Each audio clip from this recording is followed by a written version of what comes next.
On est au parc national Everglades en Floride, là où on peut observer des alligators. Et je vous pose une question. Est-ce que vous savez ce qu'ont les alligators, les dépendances en commun? Les deux sont assez sournois, puis je vous explique pourquoi en quelques secondes.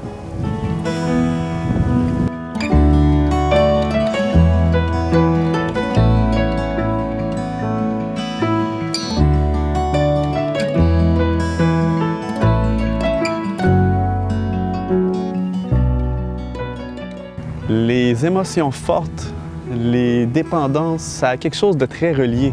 Parce que ce soit prendre des drogues, que ce soit la pornographie ou que ce soit sauter en parachute d'un avion ou, dans le cas ici de notre fameux Crocodile Dundee, dont j'étais un fan en étant petit, d'aller très près de la vie sauvage et se mettre en situation de danger, bien, c'est souvent ça qu'on recherche, se sentir vivant, avoir les sens qui sont très stimulés. Et Alvin Toffler, qui est un grand écrivain, disait que cette surstimulation des sens, justement, amenait au cerveau à arrêter d'analyser correctement les choses et d'avoir de la difficulté à prendre des décisions et de repli sur soi. Et je pense que les dépendances vont faire un peu la même chose qu'un crocodile, c'est-à-dire qu'ils vont être autour de nous dans notre vie au quotidien et on ne les voit pas réellement, ils sont là, puis à un moment donné, elles vont surgir, ils vont nous attraper et tel un crocodile va nous amener dans le fond de l'eau pour nous noyer. Évidemment, on veut éviter absolument que ça vous arrive. Cette recherche de sensations fortes peut venir sous toutes sortes de formats. Il y en a qui vont pouvoir éventuellement, comme je l'avais dit, nous enlever la vie d'une façon subite. Je pense à ceux qui aiment escalader des immeubles en allant chercher les prises de vue qu'on appelle les selfies les plus extraordinaires, aller chercher de l'adrénaline, puis malheureusement, ils perdent pied et tombent en bas. Je pense aussi à Steve Irwin, un Australien qui faisait un peu comme Crocodile Dundee et qui allait proche des bêtes sauvages, puis malheureusement, il y en a une qui lui a enlevé la vie. Mais c'est pas toujours comme ça que ça se passe. Il y a d'autres choses qu'on peut faire qui vont développer une dépendance puis qui va nous tuer plutôt à petit feu. Je peux penser au sucre, je peux penser à l'alcool, je peux penser à certaines formes de drogue, puis les drogues, ça peut nous amener une overdose également. Mais je peux penser aussi à des formes plus subtiles encore, comme le divertissement, comme la technologie, comme les réseaux sociaux. À sa façon, chacune de ces dépendances va chercher un peu de notre vie. Puis il y a une chose qu'il faut comprendre, c'est que tout ce qui crée une dépendance est à la base pas bon pour notre santé. Donc, si on veut vraiment pouvoir s'épanouir et puis s'émanciper, sortir de même notre état dépressif et d'anxiété, une des bonnes choses, ce serait d'aller chercher des bonnes sources de divertissement, des bonnes sources d'épanouissement et qu'on s'éloigne justement de ces dépendances-là. Mais c'est évidemment pas quelque chose qui est facile, mais c'est quelque chose qui est possible. Puis il y a des trucs qu'on aimerait vous donner pour vous aider justement à repérer sont où les alligators, puis pour pas qu'ils nous attrapent, qu'ils nous amènent dans le fond de l'eau.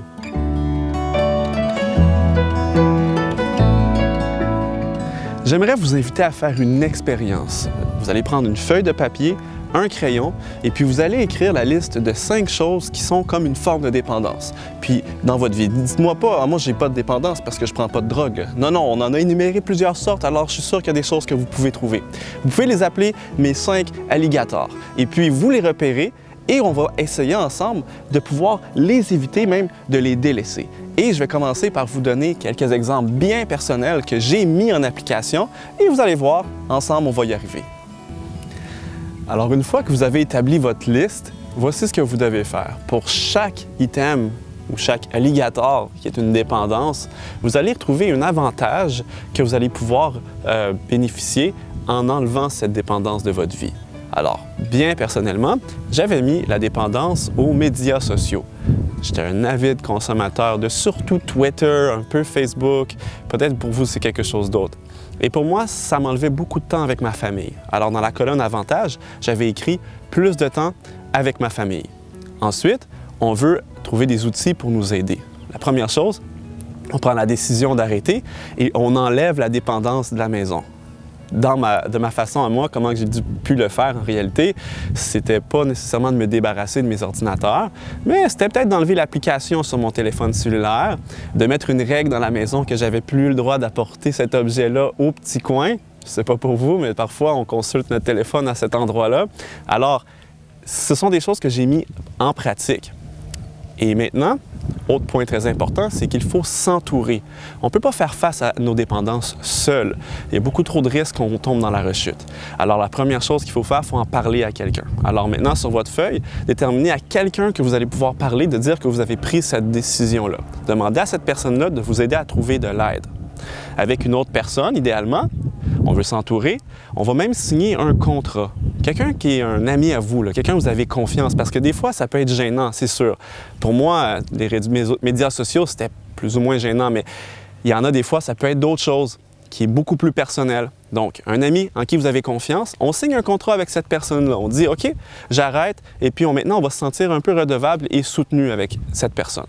Et puis, en dernier lieu, on veut trouver une équipe de soutien, des gens qui peuvent nous encourager. Ça peut être des gens dans votre entourage, ça peut être un groupe de soutien que vous rejoignez en personne. On pense aux alcooliques anonymes, ici, c'est un peu le principe.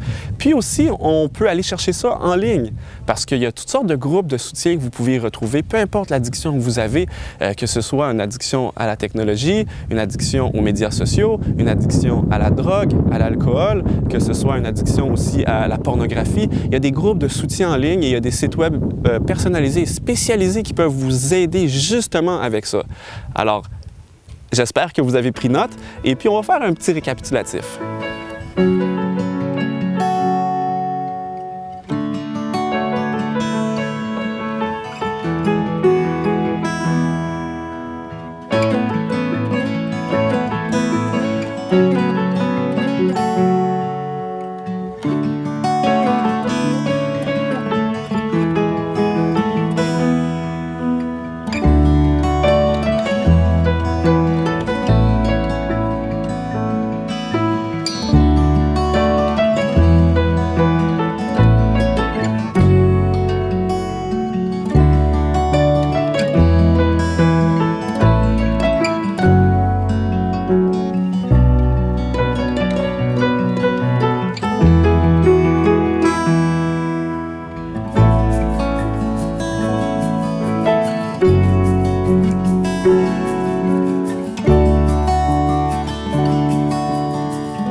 En conclusion, c'est plutôt simple.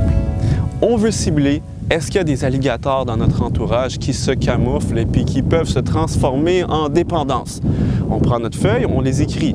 Ensuite, on trouve un avantage à les enlever de notre vie. Quand on a fait ça, on essaye de s'entourer d'une meilleure façon pour pouvoir avoir du soutien. Alors, on en parle à quelqu'un, on signe un contrat avec une autre personne, on se trouve une équipe autour de nous, et puis on délaisse et on sort de la maison, ce qui peut être des choses qui peuvent nous faire retomber dedans.